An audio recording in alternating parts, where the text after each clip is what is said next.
I will act as the factory user to demonstrate the process of filling out the online wage tool. After the factory receives their credentials to access the form, the factory user will create a wage draft. Today, I will walk through a dummy data draft example. So we will use test 3 and we will do get draft. Then the user will be brought to the factory information page. You will see that the name of the factory is already pre-entered by the buyer. And the first section here is local information. Here, the user will fill out the form from the drop-downs, or they can also type in directly to the cells. If applicable, they will see a drop-down for the minimum wage region of the factory, but if they don't see the drop-down, you may also directly type into the cells. I wanted to take note that for the whole online form, all the spaces with the red asterisks should be filled in, and if you hover over the question mark or the yellow bubble, you will see a description of how the space should be filled. Alright, the next part I want to highlight is the selection of occupation. Here, the user will start by entering an occupation, and there is drop-down available to fill in these spaces, but you may also type in directly into the space if you do not see your occupation listed here on the drop-down.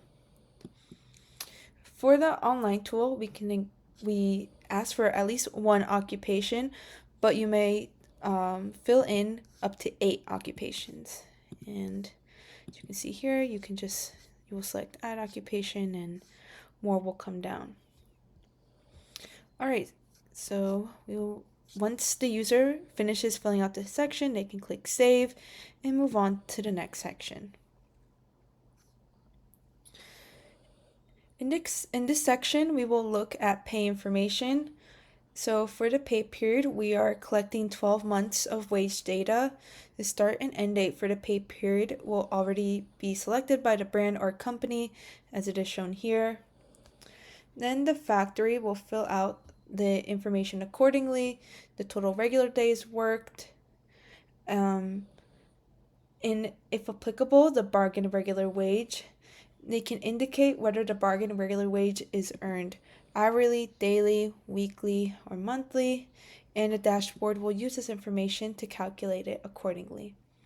We also collect the lowest monthly basic wage paid to worker, and after you fill in these fields, you will click Save Annual Pay Period and check Annual Pay Period, which will allow the dashboard to verify the entries and ensure everything is within parameters. I want to demonstrate the use of this check feature here. So let's say the factory user fills in 377 days, total regular days worked. We will do check. And this will cause an error message to pop up since the total regular days worked must be between 1 and 366 days for each occupation. So we can go back and fix this, do check again, and we're all set. And that's just how the check feature works for this section on annual pay period. Alright, moving on to the worker information, excluding supervisors. Here we ask that the information entered only be for production workers, and more information is given here in the yellow bubble. And as you can see, the system requests number of women in occupation and number of men in occupation. If you're collecting gender disaggregated data, please be sure to enter 0 for the opposite gender for each occupation and only fill in the number of workers per the occupation name. But for regular purposes, the user will fill in the fields accordingly, so number of women and number of men in the occupation, and the platform will automatically calculate the number of workers in each occupation here in the bottom. Alright, so you will do save, and we'll move on to the next section. For working hours, the factory user will fill in the total regular hours worked per occupation, as well as the overtime hours worked and the total leave hours paid. For total regular hours worked, the tool has built-in parameters which can generate error messages, Here I will show an example of an error message for this section. So let's say the factory user misses a 0 here. We can do check, and here we have a message. So the parameters for total regular hours worked takes into consideration the number of workers, working days in the 8-hour workday. The range is also informed by the number of regular working hours across major sourcing countries. And for this message, the guidance we provide to factories is to please review their entry, and we explain that the total regular hours worked should be the total amount of hours all workers worked in the total regular days from the factory's payroll system. All right, and we'll do check again here, and we're all set. So accordingly, the user will enter the payment for regular overtime and leave hours per occupation. This section also has a check feature, as the dashboard has built-in parameters to flag outliers created through misplaced characters or other manual errors. So we can show again here, do a check.